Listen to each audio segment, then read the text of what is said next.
Winter, 1777. Valley Forge. The American army is dying. Hundreds are dead. Thousands are starving.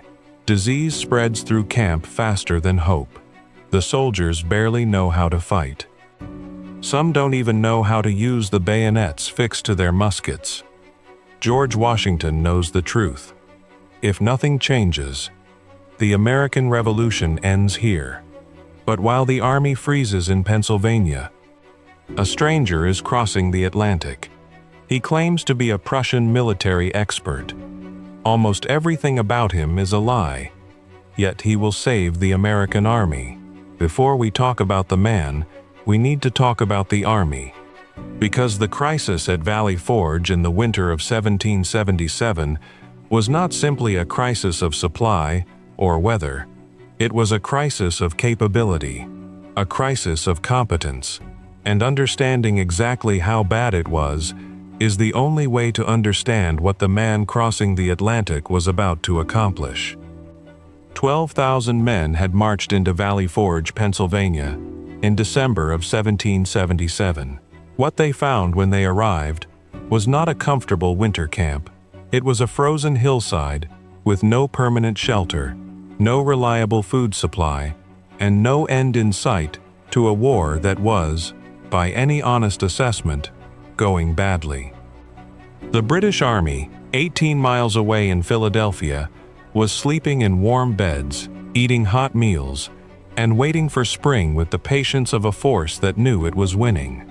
Under General William Howe, the British had taken New York, won at Brandywine, and captured the largest city in the colonies without losing their composure. They were professionals. They were disciplined. They were the most feared military force on the planet. Washington's army was none of those things. Soldiers died at Valley Forge at a rate of hundreds per month.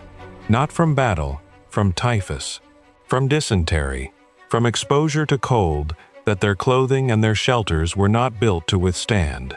Men wrapped themselves in whatever they could find, animal skins, blankets, strips of cloth, and slept in drafty log huts that they built themselves because there was nothing else.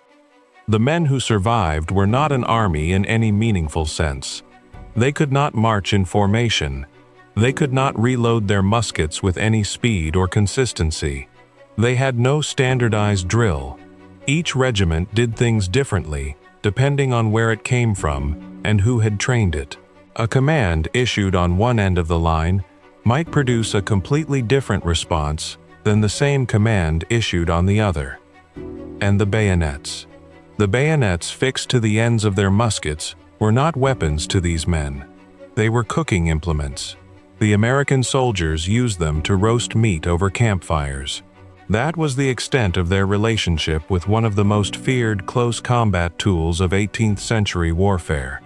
The British knew this, and they won battles by charging with bayonets, breaking American lines through the sheer terror of disciplined men running at full speed with fixed steel. Every time the British charged, the Americans broke and ran. Every single time. Washington wrote to Congress that winter in terms he kept as controlled as he could manage, but the truth was visible between the lines of every letter. He needed a miracle. He needed someone who could look at this collection of frostbitten, demoralized, undertrained men and turn them into something that could stand in a field against British regulars without disintegrating. He did not know that the man who would do exactly that was already at sea. Friedrich Wilhelm August Heinrich Ferdinand von Steuben was born on September 17, 1730, in the fortress town of Magdeburg, Prussia. His father was a lieutenant in the Prussian Royal Engineers. His mother was from a family of Lutheran clergymen. Friedrich grew up in military garrisons, Breslau, then various postings across the Prussian military world, absorbing from childhood the rigid discipline and precise organization that made the Prussian military the most feared and most respected fighting force in Europe. He was not raised to be a merchant or a scholar. He was raised to fight and to understand how fighting was organized, sustained, and won. At 14, he was already watching his father direct military engineers. At 17, he enlisted in the Prussian infantry as a lance corporal. By 1756, when the 7 Years' War erupted across Europe and pulled in every major power from Britain to Russia, Steuben was right in the middle of it as an infantry officer and then a staff officer, eventually rising to the rank of captain. He served at the headquarters of Frederick the Great himself, the legendary Prussian king whose battlefield genius had made all of Europe nervous, whose army was the standard by which all other armies measured themselves, whose drill and discipline had turned a mid-sized German kingdom into a military superpower. Steuben attended Frederick's elite school for young officers. He absorbed the intricacies of Prussian drill, logistics, and battlefield maneuver at the highest level. This was a real education in how to build and run a professional army, and every bit of it was genuine. The knowledge was real, the experience was real, the training was real. What was not real was almost everything else he would claim about himself when he arrived in America. The 7 Years' War ended in 1763, and with peace came an immediate and brutal contraction of the Prussian military. Steuben was discharged at 33 years old, a former captain, no longer needed. What followed was 14 years of frustration that would have broken a lesser man and did, in many ways, bend this one. He took a position as court chamberlain to a minor German prince, the Prince of Hohenzollern-Hechingen. It was a position with a grand title and almost no money. He traveled with the prince to France to try to borrow money. They failed. He sought military employment with Austria, with Baden, with France. Everywhere he went, the answer was the same. Armies were shrinking, not growing. Nobody needed a former Prussian captain in peacetime. He was a soldier in a world that had temporarily stopped needing soldiers. By 1777, Friedrich von Steuben was 47 years old. He was broke. He had been broke for years. The debts had accumulated quietly and stubbornly, the way debts do when a man of military bearing tries to maintain the appearance of his former station on an income that cannot support it. He was running out of time, running out of money, and running out of options. Then, in Paris, something changed. He reconnected with an old acquaintance, Claude Louis, Comte de Saint-Germain, who happened to be France's Minister of War. Saint-Germain knew about the American Revolution. He knew the Americans desperately needed professional military expertise, and he introduced Steuben to the 2 American diplomats stationed in Paris, Benjamin Franklin and Silas Deane. The meeting did not go well at first. Franklin sat through the initial discussion looking bored and cut it short.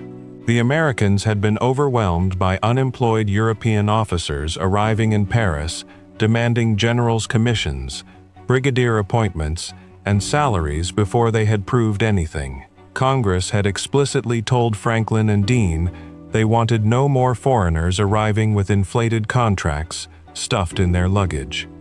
But the French government had its own reasons for wanting a Prussian-trained officer embedded with the American Army.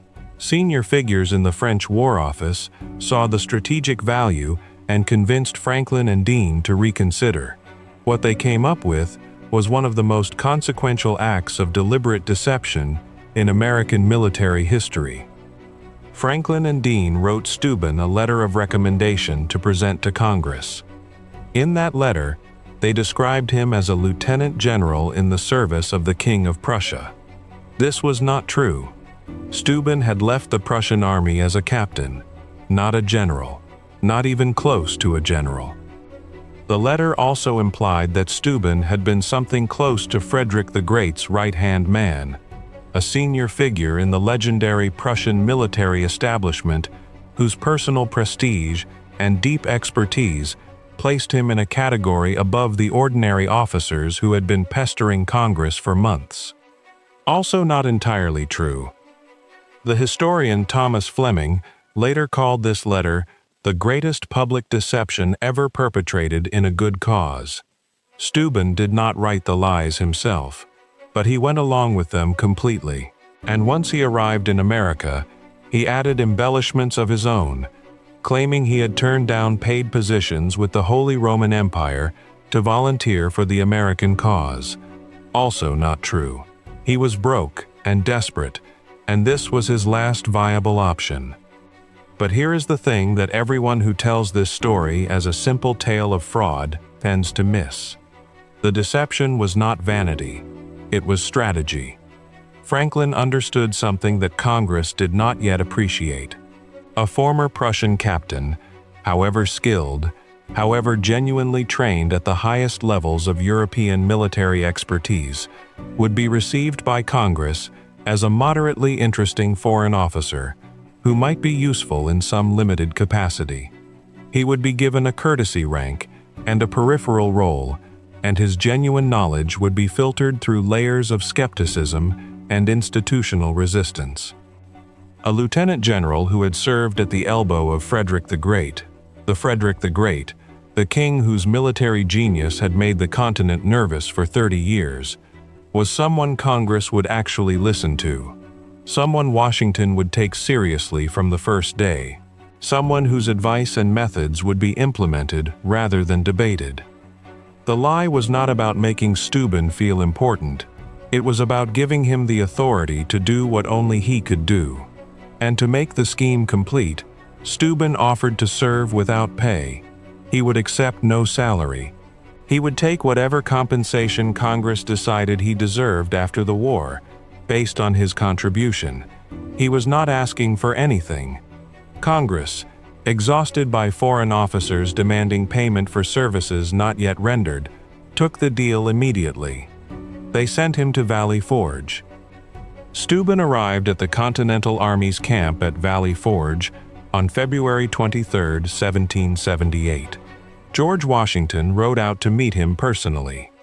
Picture this meeting. Washington on horseback, riding through rows of crude log huts where his soldiers huddled under threadbare blankets. Men without shoes, men wrapped in animal skins, the Pennsylvania winter pressing down on everything.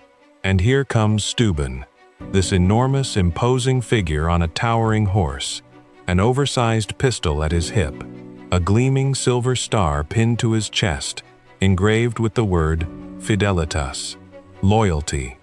One Continental soldier who witnessed the arrival later wrote that Steuben looked like a perfect personification of Mars, the ancient Roman god of war. He looked like power. He looked like authority. He looked like exactly what the army needed. Washington was cautious. He was always cautious. He wrote that the Baron appeared to be much of a gentleman, and as far as he could judge, a man of military knowledge. That was Washington's version of enthusiasm. Within 2 weeks, he made Steuben acting Inspector General of the Continental Army and asked him to assess the Army's condition. What Steuben found was even worse than what Washington's letters had prepared him for. The camp layout was a sanitation disaster. Latrines were placed randomly, sometimes directly adjacent to the kitchens. Dead horses rotted in open areas. There was no standardized system for anything, not marching, not formation, not loading and firing, not maintaining equipment. Each regiment operated according to its own local customs and the personal habits of whoever had trained it. And the bayonets.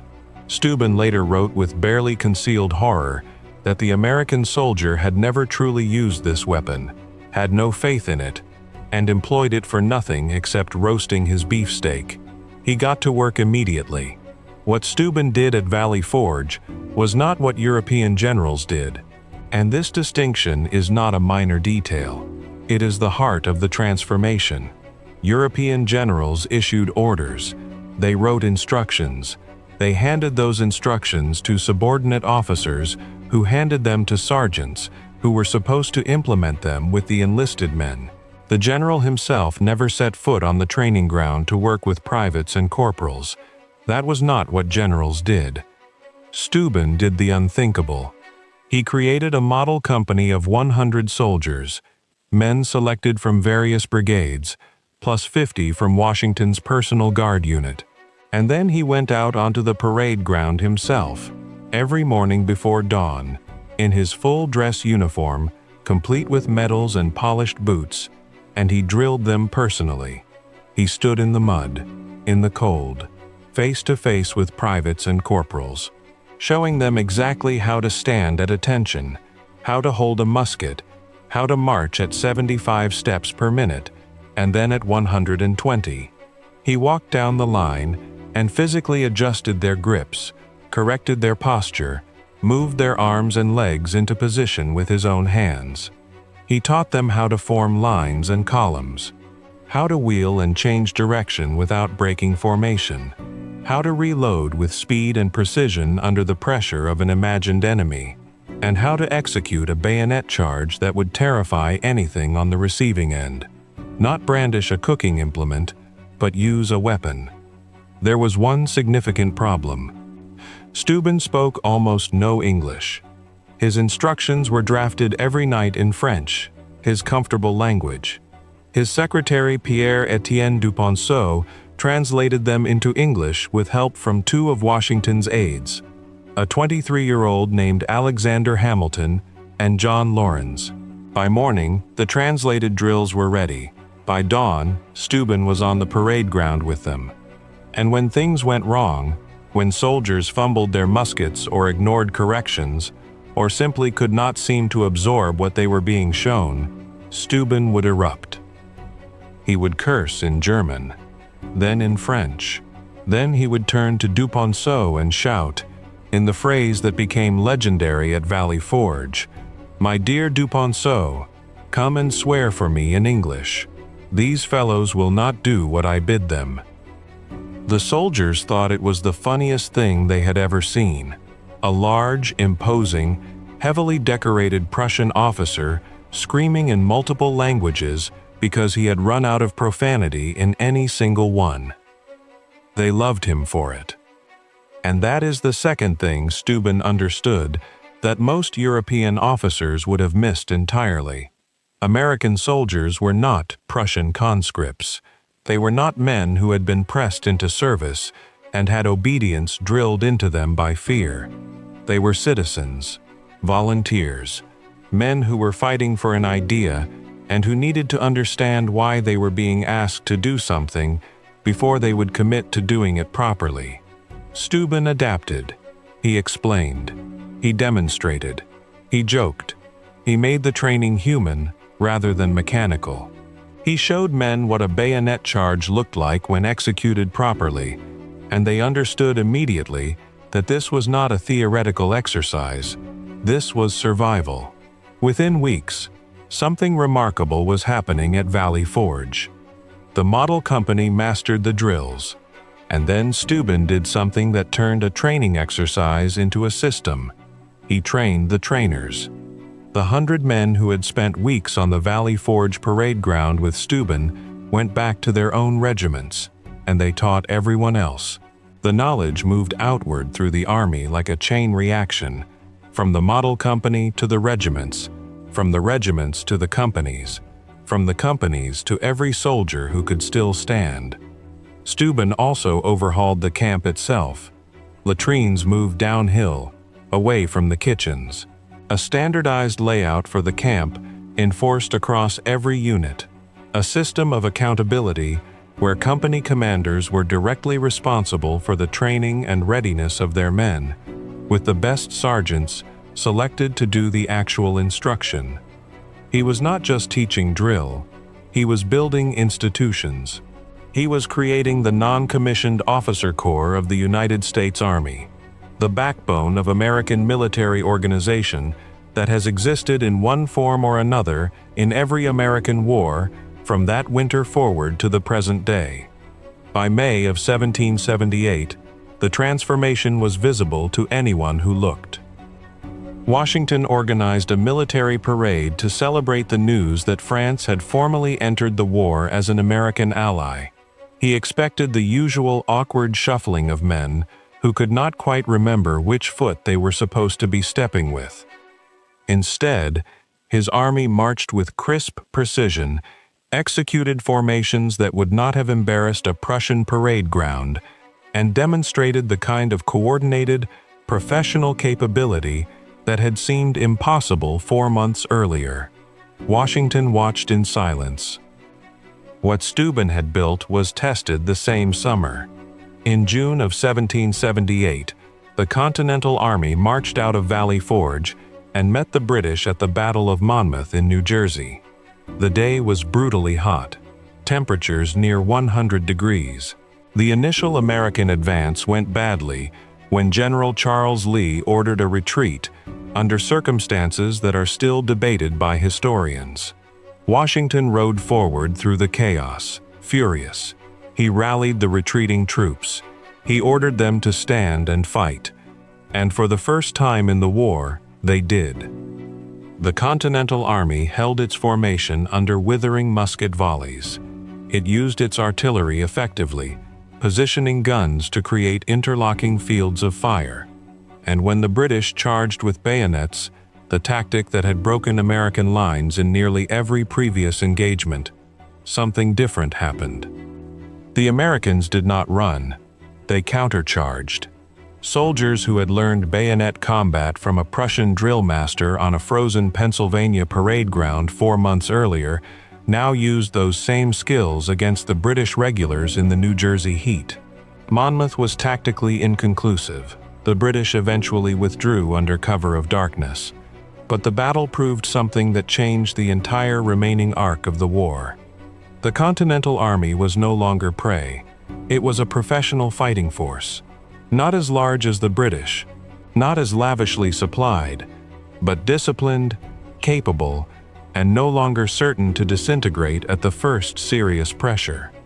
One historian later wrote that in the old days, the Continentals probably would have fled. After Valley Forge, after Steuben, they did not even consider it. The following year, the proof was even more dramatic. At the Battle of Stony Point in July of 1779, General Anthony Wayne, Mad Anthony, the most aggressively fearless battlefield commander in the Continental Army, led a nighttime assault on a British fortification on a rocky promontory along the Hudson River. Wayne's soldiers had been trained in bayonet combat by Steuben in the months following Valley Forge. And in one of the most audacious attacks of the entire Revolution, they stormed the fort with unloaded muskets. You read that correctly. They did not fire a single shot. They crossed hundreds of yards of open ground in the dark. They waded through water. They climbed steep rocks. And they overwhelmed the British garrison entirely with bayonets. The same weapon that American soldiers had been using as cooking utensils 18 months earlier was now the instrument of one of the war's most decisive small unit victories. The hand-to-hand combat inside the fort lasted 15 minutes before the garrison surrendered. A historian later called Stony Point altogether the most brilliant performance of the American Revolution. During the winter of 1778 to 1779, Steuben wrote the book, Regulations for the Order and Discipline of the Troops of the United States, known as the Blue Book, was the first standardized military manual for the American Army.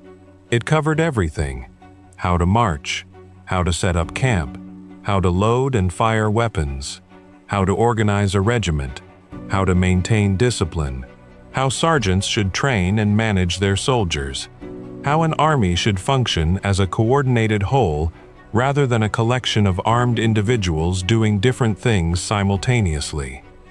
Steuben wrote it in French. Alexander Hamilton and Nathaniel Greene helped translate and refine it into English. Congress approved it in March of 1779. Copies were distributed to every company and officer in the Army. The Blue Book remained the official training manual of the United States Army until 1814, more than 35 years. Its influence on American military doctrine extended through the Mexican-American War and beyond. A man who had lied about his rank to get in the door had written the foundational document of the institution he was serving. A fraud had written the real rulebook. Steuben served throughout the rest of the war. He sat on the court-martial of Major John Andre, the British spy connected to Benedict Arnold's treason, one of the most sensational espionage cases of the entire Revolution. He traveled south to assist Nathaniel Greene in the Southern Campaign, organizing troops and supplies in Virginia. His time in the South was complicated. He was a superb trainer and organizer. He was a more limited battlefield commander in fast-moving tactical situations. He clashed with local militia leaders who resented taking orders from a foreign officer. He was eventually replaced in field command by Lafayette. History does not give every man every role, but he came back for the final act. At Yorktown in 1781, Steuben commanded one of 3 divisions of Washington's force during the siege that ended the war. The soldiers who executed that siege, who dug the trenches, stormed the redoubts, and held the lines, were fighting with the discipline and precision that Steuben had hammered into the Continental Army at Valley Forge 3 years earlier. The bayonet charge that took Redoubt 9, the action that broke Cornwallis's position open, was carried out using the methods Steuben had taught. When Cornwallis surrendered his army of 8,000 men on October 19, 1781, Steuben was there. His final years were not triumphant. Congress formally appointed him Inspector General, with the rank of Major General in May of 1779. The former captain who had arrived with fabricated credentials now held a real generalship earned on merit. He became an American citizen by a special act of Congress in 1784. He helped Washington with the demobilization of the Army. He wrote a plan for national defense that proposed the establishment of military academies, an idea that eventually became the seed for West Point and Annapolis. He helped found the Society of the Cincinnati, America's first veterans organization. But money was always a problem. He had served without pay, gambling on Congress's gratitude after the war. That gratitude came slowly and never quite kept up with his spending. He lived in Manhattan for a time, popular in social circles, hosting dinners and attending events with the same flair that had impressed congressmen years before. It was not until 1790 that Congress granted him a pension of $2,500 a year. Alexander Hamilton and other friends helped him manage a mortgage on 16,000 acres of land he had been given in upstate New York. He moved to a modest estate near Remsen and spent his final years there. The man who had strutted through Valley Forge in a gleaming dress uniform, covered in medals, radiating the authority of a Prussian lieutenant general, spent his last years in a farmhouse in rural New York. He never married. He had no children. When he died on November 28, 1794, at the age of 64, he left his property to his 2 former aides and adopted heirs, William North and Benjamin Walker. He was buried on his own land. The site is now the Steuben Memorial State Historic Site. George Washington wrote his final letter as American commander to General Steuben, thanking him for his faithful and meritorious services. It was one of the last official acts of the Revolution. His statues stand at Valley Forge and in Lafayette Park, directly across from the White House. Communities across the country bear his name. Steuben County in New York, Steubenville, Ohio. German Americans celebrate von Steuben Day every September with parades, honoring the man who crossed an ocean to fight for a country that was not his own. He lied about his rank. He fabricated his closeness to Frederick the Great.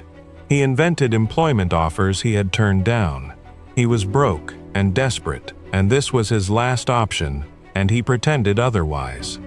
And the skills were real. The knowledge was real. The transformation he achieved at Valley Forge was undeniable, measurable, and proven in battle after battle after battle. He took an army that used bayonets to cook with and turned it into a force that won a war with them. He wrote the book that defined American military organization for a generation. He built the non-commissioned officer corps that has been the backbone of the United States military in every war since. He was a liar. He was also the most important military trainer in American history. And the country he helped create never could have won its independence without him. Here is the question that this story leaves behind. Does the lie matter? Franklin and Dean lied to Congress because they knew the truth was not enough. The truth was a discharged Prussian captain with real skills and no credentials that would command the authority his skills required. The lie gave him the room to prove what the truth alone could never have earned him. The lie was the door. The skills were everything on the other side of it. Sometimes the right man for the job is the man who has to lie just to get the interview. And sometimes, once he gets in the room, everything he does after that is completely, devastatingly real. If this story changed how you think about the American Revolution, hit subscribe and drop a comment below. Do you think the lie was justified? Does the fraud matter if the results saved a nation? The debate is older than the country itself. And if you learned something today, smash that like button so more people can find this channel.